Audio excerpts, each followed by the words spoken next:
president. He's worked tirelessly on all kinds of historical endeavors.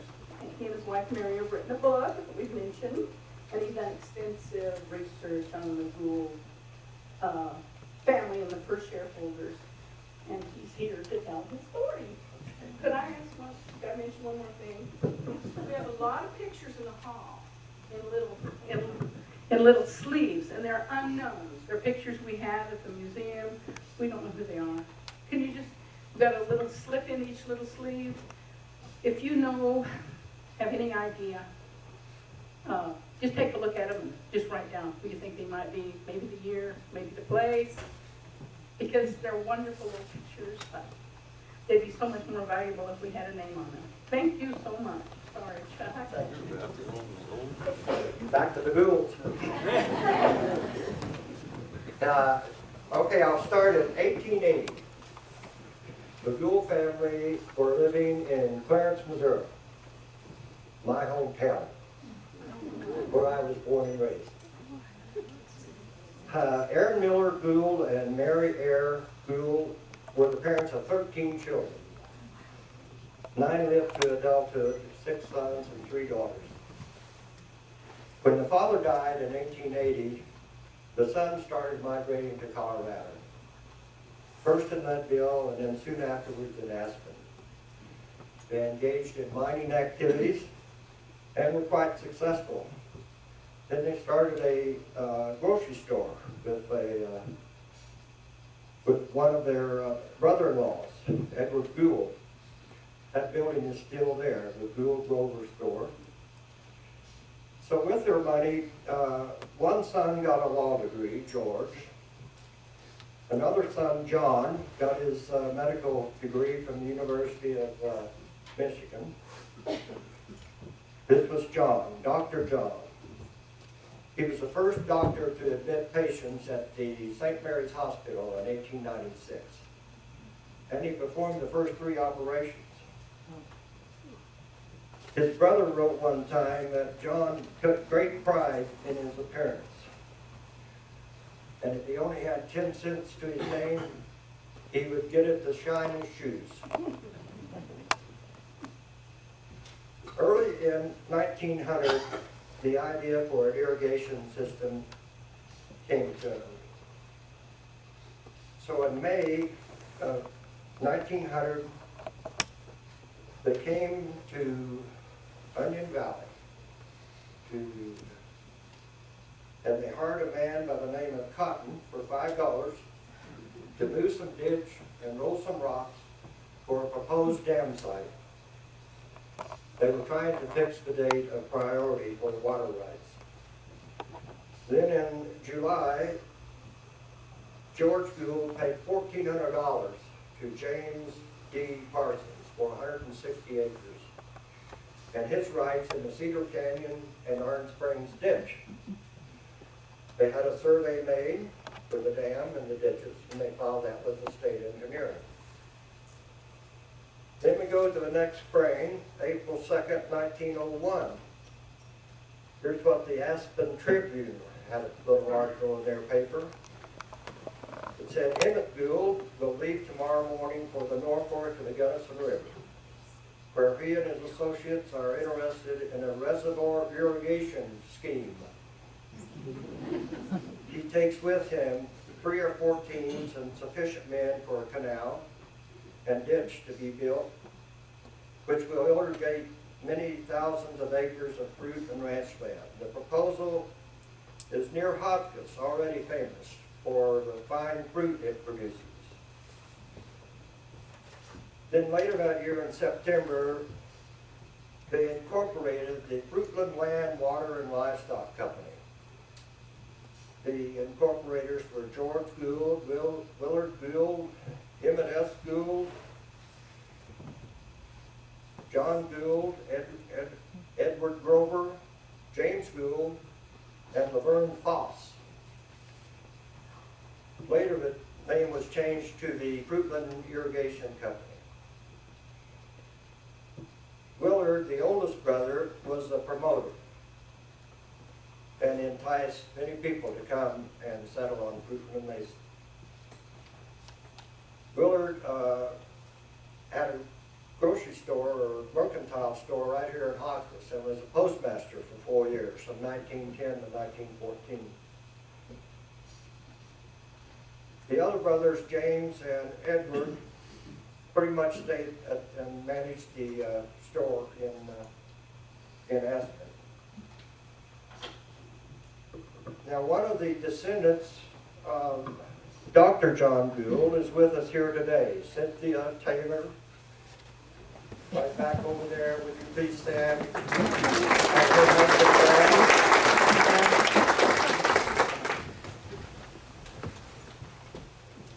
Learning about my family from Chuck.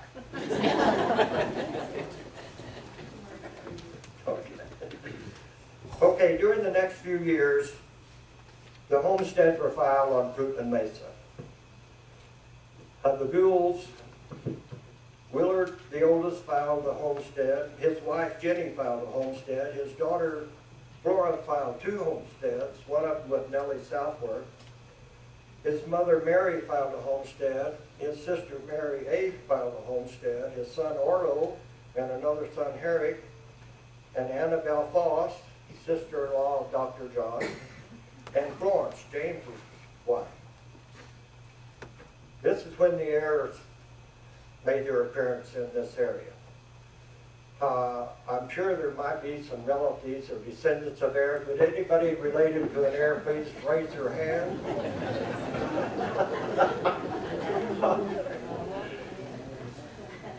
The heirs filing homesteads were Edward W., Eliza, Frank, Mary, Arthur, Adeline, Edward H., Emma H., and Burtis, which is Bill. And some others that along early Dutch settlers were Teeslink, Tregoten House, Sipma, Rodstrom, and Hulteen. So I want to remind people that during this construction of the reservoir and the irrigation districts, this was done without government help. And this was the same time that they were putting in the Gunnison Tunnel to irrigate the Uncompahgre Valley. So just keep that in mind. This is from selling shares of water stock and loans. They did have to get a loan from DRC Brown to complete part of the project. So with that, I'm going to turn this over to Orville, who will tell you some of the highlights of the Gould Reservoir and the Fruitland project. Thank you, Judge.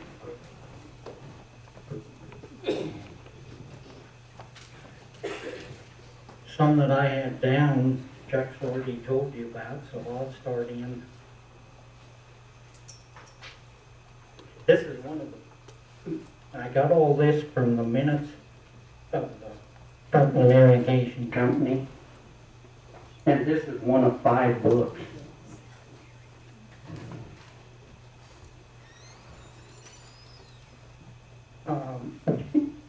James Gould was the first president. George Gould was secretary and manager. Well, in April 10th, 1902, George resigned as secretary and manager. He asked Gould to become secretary, and then they convinced George to go ahead and be the manager.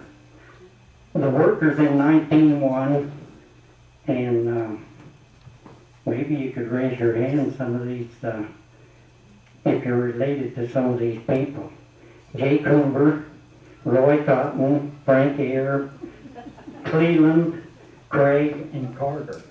Now, Craig and Carter lived at Mayor, and they must have took up teams to work for the Gould Reservoir. In 1902, those workers were still there, and Joseph, Charles, and Frank Fowler worked on the ditch with Jess Howell, Connors, and Fred and Edward Tuttle. Tuttle built the house, the rock house there, where George lived for so long.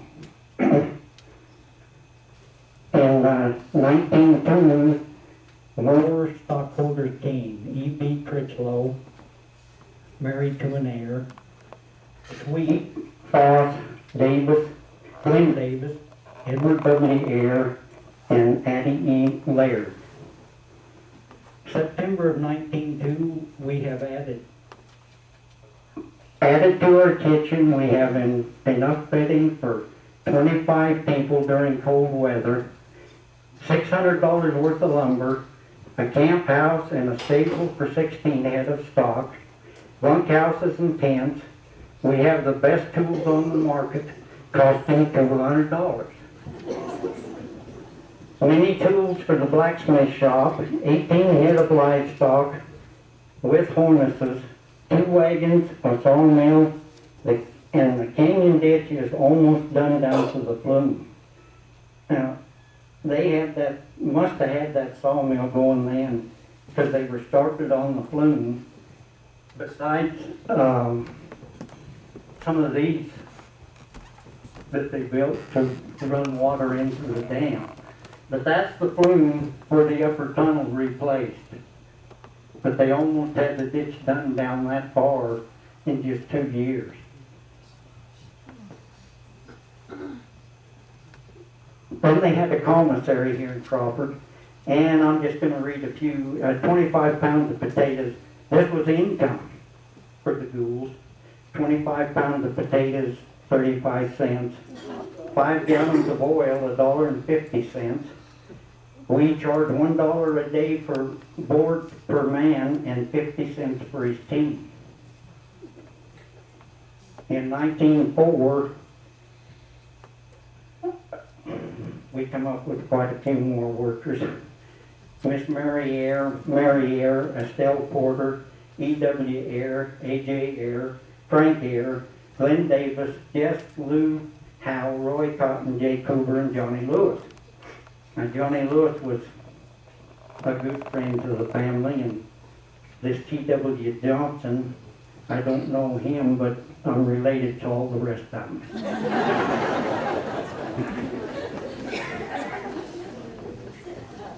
In 1905, it was voted on to change the name of the company to Fruitland Irrigation Company, and to split, to increase the shares. There had been 50,000 shares.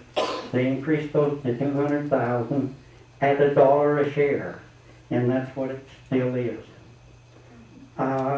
They didn't get the name changed until the next year because of the state. So in 1906, it was changed to the Fruitland Irrigation Company. In 1908, they put the sawmill and quite a bit of the other stuff up for sale. I missed that first, and so I need to go back and get some of that. But yeah, 2 steel buckets, and I think this was the buckets they might have used to put the cement on the tower. But a sawmill for $500, the 2 steel buckets, $60 each. Price the stump puller at $25. We're now working on the siphons on Fruitland Mesa, and hired E.P. Martin as a surveyor. 1911, have absolute decree for 40 second feet of water from Crystal Creek. Now, June 1st, 1900, they applied for this, and it became absolute June 1st, 1900, but they notified them that in 1911. Kremling is to fill in the low place at the head gate. I know where that is. I filled it in later years when I was there again.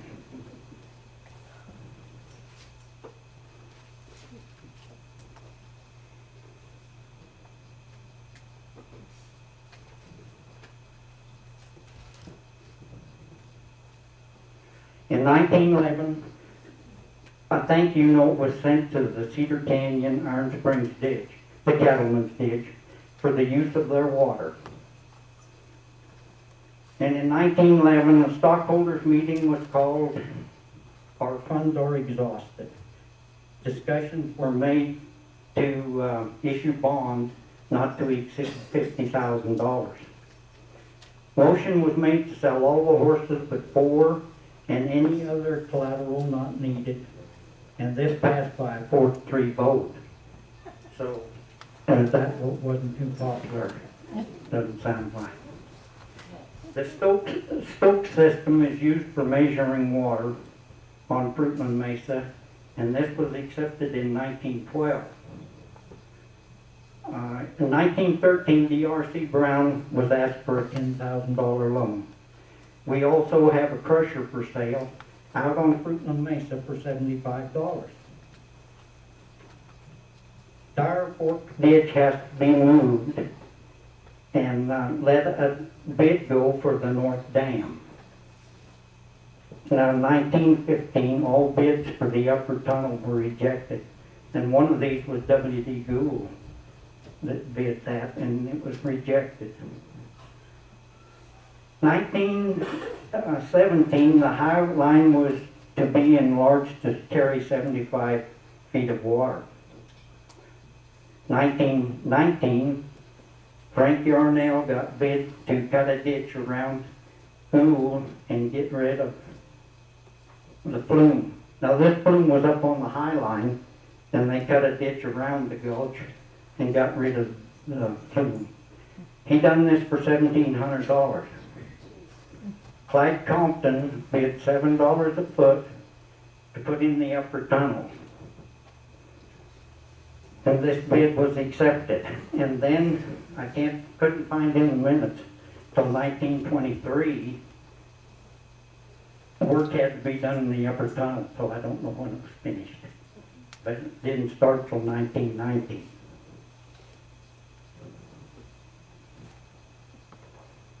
In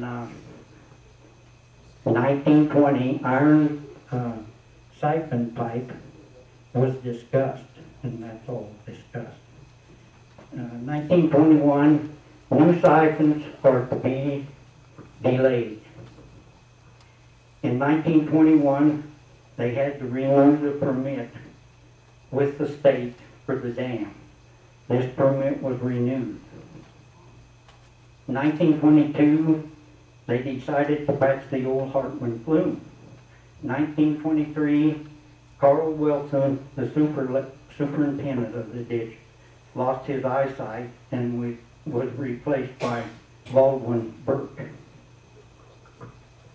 Bids were let for the Hartman flume, and in 1924, A. McLeod got the bid to take flume out of Hartman Gulch and put ditch around.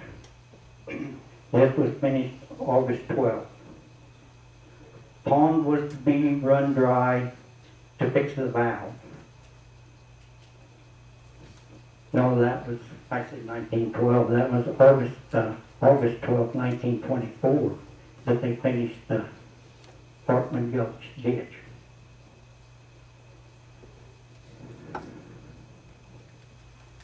Davis and A.B. Critchlow, that was the president and the secretary, are to try to trade George Goodwin old engine for 3,500 feet of lumber. Congressman Taylor looked over the dam and the ditch on Fruitland Mesa. And I threw this in. The Wilcox brothers bought out Eddie H. Eyre in 1925.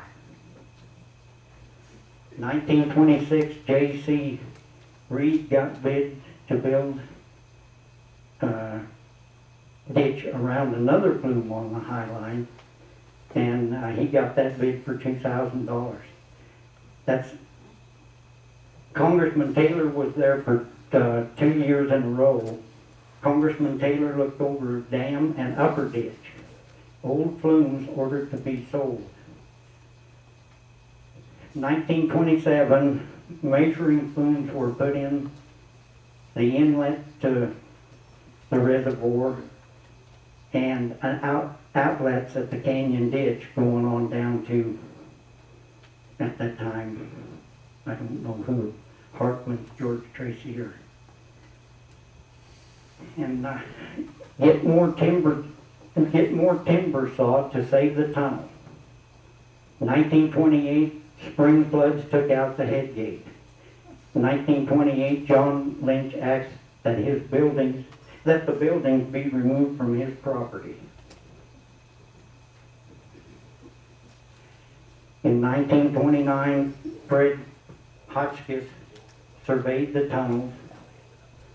An engine is for sale at the T-cell place and to be sold for $10. It was voted to pay a man and team 60 cents an hour. They were getting into the Big Depression, I guess.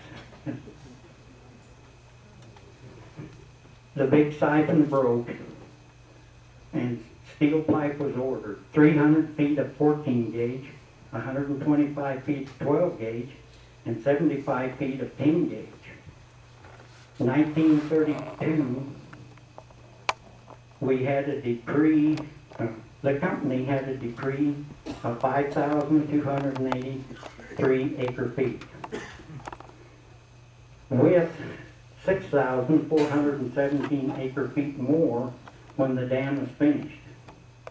The company asked the U.S. government for help to finish the dam. They were turned down. In 1933, the High Line was enlarged to carry 138 second feet. I think now we have a 442.5 foot decree, somewhere in that neighborhood. Work needs to be done on the little siphon and below. 6 teams are needed to enlarge the High Line, and this was okay, except only stockholders were to be hired.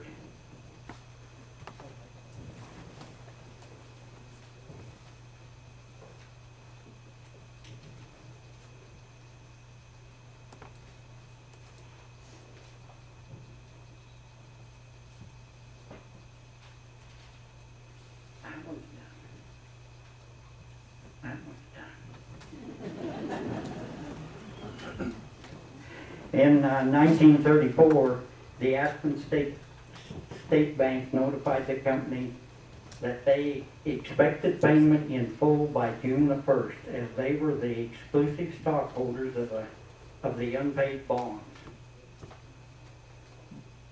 Appeal out to government again for a loan. In 1935, motion made and approved to raise dam to only 58.3 feet of water plus freeboard to hold 9,177 acre feet. Construction Finance Corporation of the United States was asked for a loan. 1936. 5,000 acres on Fruitland Mesa are under irrigation. There are 60 landowners. Spillway above Big Siphon needs to be improved. O.D. Glenn bid $20 for 1,000 feet of old siphon, wooden siphon pipe. This was accepted by the board. Voted to pay, 1937, voted to pay 25 cents an hour for a man and 25 cents more if he had a team. Reconstruction Finance Corporation came through with a $56,000 loan, not to exceed $64,500. Voted to enlarge dam and enlarge High Line to pond. 1938, pressure gauges were to be put in the boxes. Contract was let to Claybosh and Hollenbeck of Grand Junction, Colorado for $36,165.50. April 1st, 1939, dam was done and approved by the state. So from 1901 till 1939 to get the dam done.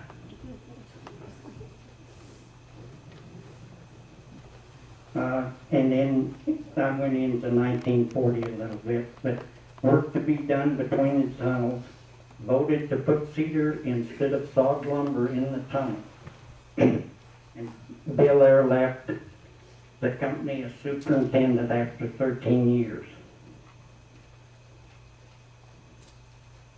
I have some more of the presidents, the ditch riders, and the president, the superintendent, and the ditch riders.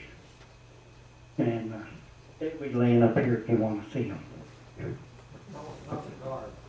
Oh, in 1942, guards was hired to put on the dam and stay there at all times. And I think this was probably because of World War II. And Clyde McMillan was hired as a guard in 1942, and in Cliff Reed was hired as guard in 1943. Then in 1944, a motion was made at a board meeting not to have a dam guard anymore, and this was approved by all 7 directors. So just 2 years of a dam guard. I think I'll turn this over to Danny.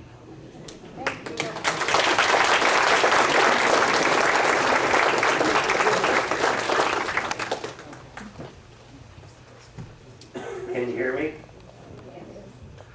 I don't have a booming voice like Tom McLeod, so I can't do it without a microphone. And don't any of you miss his picture out here. You know, he's a local celebrity because he does models for sunglass companies. And we got his picture on the front door. Okay? Well, thanks Orv, and thanks Chuck, and thanks Jill for inviting us. This all started less than a year ago when I got into big photos with the help of my secretary, my wife. Here, anyway, we figured out we could print these off of our same machine that we do our blueprints. And I like pictures, and got to where I like getting to like history. So we started making some of them, and last minute I ran down to the fairgrounds and asked them if we could put up a little display, and they gave me a booth, and I went down there and it wasn't about this big.